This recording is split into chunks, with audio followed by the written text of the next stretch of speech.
আসসালামু আলাইকুম everyone, welcome to my channel. এই কাঁচা আমের মৌসুমে কিন্তু বাজারে কিন্তু অনেক কাঁচা আমও উঠেছে। এখনই কিন্তু আমসত্ত্ব বানানোর পারফেক্ট সময়। এই টক ঝাল মিষ্টি আমসত্ত্বটা কিন্তু ছোট বড় সবারই অনেক বেশি পছন্দের। তাই কিন্তু তোমরা এখনই বেশি করে তৈরি করে সারা বছর জুড়ে সংরক্ষণ করতে পারো। আমি এখানে 1 কেজি পরিমাণে কাঁচা আম নিয়ে নিয়েছি। আমটা আমি এখন খোসাটা ছিলে নিব। আমি এখানে আজকে বটি ইউজ করতেছি, তোমরা চাইলে কিন্তু পিলার বা ছুরিও ইউজ করে নিতে পারো। আমি এখানে আমগুলো ছিলে পানিতে ভিজে নিয়েছি। আমগুলো আমি ছোট ছোট পিস করে নিয়েছি, তাহলে খুবই কম সময়ের মধ্যেই কিন্তু আমগুলো সেদ্ধ হয়ে যাবে। ছোট করে পিস করে নিয়ে আমগুলো এখন আমি একটা প্যানের মধ্যে দিয়ে দিব। এখন বেশ কিছুটা পানি দিয়ে ভালোভাবে সেদ্ধ করে নিব। পানির পরিমাণটা এমনভাবে দিব যেন আমটা গলে যাবে, কিন্তু পানিটা কিন্তু অনেক বেশি অবশিষ্ট থাকবে না। আর কাঁচা আম সেদ্ধ হতে কিন্তু বেশি সময় লাগে না। আর যেহেতু আমি আজকে আমসত্ত্ব বানাচ্ছি, এ কারণে আমটা একটু বেশি আমরা গলিয়ে নিব। 20 মিনিটের জন্য আমরা আমটা সেদ্ধ করে নিব, যেন আমটা খুবই স্মুথভাবে গলে যায়। কিছুটা চাপ দিলেই কিন্তু আমার আমটা গলে যাচ্ছে। এই আমটা কিন্তু খুবই স্মুথভাবে গলিয়ে নিতে হবে। তোমরা চাইলে কিন্তু আমগুলো ব্লেন্ডারে কিছুটা পেস্ট করে নিতে পারো। এখন আমরা আমের পেস্টটা ভালো করে ছাঁকনিতে ছেঁকে নিব।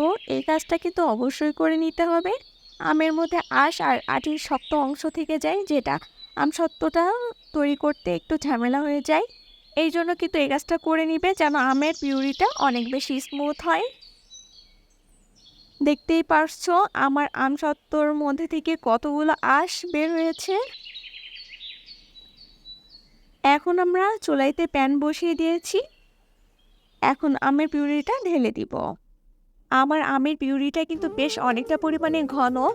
আর এখানে যদি আমের পিউরিটা বেশ অনেকটা পাতলা হতো তাহলে অনেক সময় লাগতো সেটা আবার ঘন করে নিতে। এখন আমি 1.5 কাপ পরিমাণে চিনি দিয়ে দিব। চিনি দিয়ে অনবরত নাড়ব, তা না হলে পরে কিন্তু নিচে পোড়া লেগে যেতে পারে। সেটা কিন্তু অনেক বেশি ব্যাড স্মেল আসবে পোড়ার।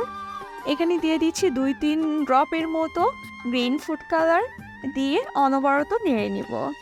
আমি এখানে গ্রিন ফুড কালার ইউজ করেছি কাঁচা আমের একটা সুন্দর কালার আসার জন্য, যেন দেখতে অনেক বেশি লোভনীয় লাগে। তোমরা চাইলে কিন্তু স্কিপও করতে পারো। 1 চা চামচ দিয়েছি আমি চিলি ফ্লেক্স, 1/2 চা চামচ দিয়েছি আমি বিট লবণ, আর 1/2 চা চামচ দিয়েছি গোলমরিচ গুঁড়া।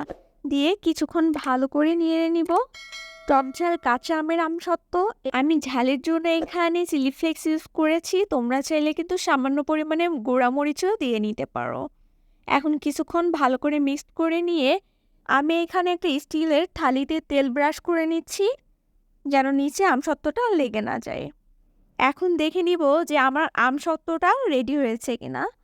কিছুটা পেস্ট নিয়ে আমি একটা ফ্রিজের মধ্যে চেক করে নিব। কয়েক ড্রপ দিয়ে দিব এখানে, দিয়ে এখন একটু ঘুরিয়ে দেখব যে আমার আমসত্ত্বটা রেডি হয়েছে কিনা। যদি রেডি হয়ে যায় তাহলে কিন্তু এটা নড়বে না। দেখতেই পাচ্ছ আমার এটা একদম পারফেক্টভাবে রেডি হয়ে গেছে। স্টিলের থালিটা রেডি করে নিয়েছিলাম, সে রেডি করে নেওয়া স্টিলের থালিতে এখন আমসত্ত্বটা ঢেলে নিব। আজকে আমি এইখানে আমসত্ত্বটা কিন্তু বেশি একটা ভারী করব না, কিছুটা পাতলাই রেখেছি। তাই কিন্তু আমি এখানে বেশি পরিমাণে আমসত্ত্বটা দিচ্ছি না। আমি আরেকটা থালিতে রেডি করে নিব। কিছুটা পাতলাই করে নিয়েছি। এখন আমি ঘুরিয়ে ঘুরিয়ে চারিদিকে ছড়িয়ে নেব। পুরোটা আমের মিশ্রণ এখন আমি আরেকটা থালিতে রেডি করে নিব। আমি এই আমসত্ত্বটা কিন্তু পুরো একদিনের রোদে শুকিয়ে নিব। তোমরা চাইলে বারান্দা অথবা ছাদে শুকিয়ে নিয়ে নিতে পারো। আমার কাছে তো আমসত্ত্বটা খেতে অনেক বেশি মজা লাগে। তোমরা কিন্তু বাসায় ট্রাই করতে ভুলো না। ছোট বড় সবারই অনেক বেশি পছন্দ হবে আশা করছি। এই আমসত্ত্ব রেসিপিটা কিন্তু বছর জুড়ে তোমরা নর্মাল ফ্রিজে সংরক্ষণ করতে পারবে। আমার আজকের রেসিপি তোমাদের ভালো লেগে থাকলে অবশ্যই কিন্তু আমার চ্যানেলটা লাইক কমেন্ট করে দিও অ্যান্ড সাবস্ক্রাইব করে পাশে থেকে যেও। আল্লাহ হাফেজ।